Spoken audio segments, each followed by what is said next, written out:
آج کل سردیاں ہیں اور سردیوں میں ہر ایک کے گھر میں گیزر ہو یہ ضروری بھی نہیں ہوتا. بعض افراد جو ہے نا چولہے کے اوپر ہی پانی گرم کر لیتے ہیں اور ٹب وغیرہ میں جو ہے وہ ڈال کر وہ نہاتے ہیں. اس طرح کا چھوٹا سا ٹب ہے اور اس کے اندر آپ پانی ڈال کے وضو کر رہے ہیں. آپ نے ہاتھ پہلے نہیں دھوئے ہوئے تھے. بے وضو شخص کا جسم کا وہ حصہ جو وضو کے اندر دھویا جاتا ہے بغیر دھلے، وہ اگر ٹب یا جس کے اندر بھی پانی پڑا ہوا ہے اس کے اندر وہ ڈل جائے تو وہ پورا کا پورا پانی مستعمل ہو جاتا ہے. اور جو پانی مستعمل ہو جاتا ہے وہ وضو کے اور غسل کے لائق نہیں رہتا.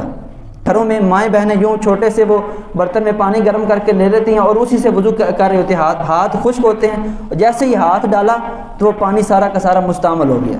اب اس سے جو ہے وہ وضو نہیں کر سکتے تو سارا وضو کر کے اسی سے نماز پڑھی جاتی ہے. خیر، ہم نے بات کرنی ہے غسل کے حوالے سے.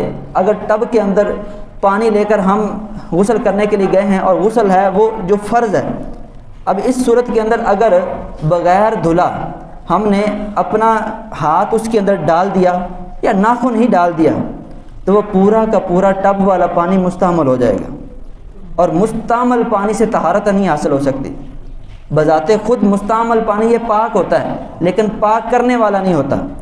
تو یہاں پر یہ احتیاط کی جائے کہ جو ٹب وغیرہ میں پانی لے کر فرض غسل کرتے ہیں تو ان کو چاہیے کہ جو پانی کے اندر آپ نے ہاتھ استعمال کرنا ہے اس کو پہلے سے دھو لیا جائے، اس کے بعد اس کو استعمال کریں، پھر کوئی مسئلہ نہیں ہے. اور اگر ویسے ہی خشک بغیر دھلا ڈال دیا تو پورا کا پورا پانی مستعمل ہو جائے گا اور اس سے آپ غسل نہیں کر سکیں گے.